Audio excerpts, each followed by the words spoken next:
Cricket Australia ने दौरा New Zealand के लिए T20 स्क्वाड का ऐलान कर दिया।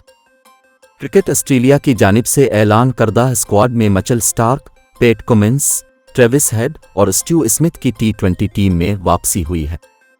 चारों क्रिकेटर्स को वेस्ट इंडीज़ के खिलाफ जुमा से शुरू होने वाली सीरीज़ में आराम दिया गया था।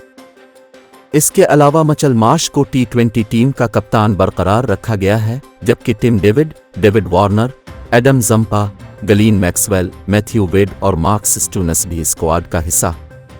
वाज़ेह रहे कि T20 सीरीज़ के मैचेस 21, 23 और 25 फरवरी को न्यूजीलैंड में खेले जाएंगे।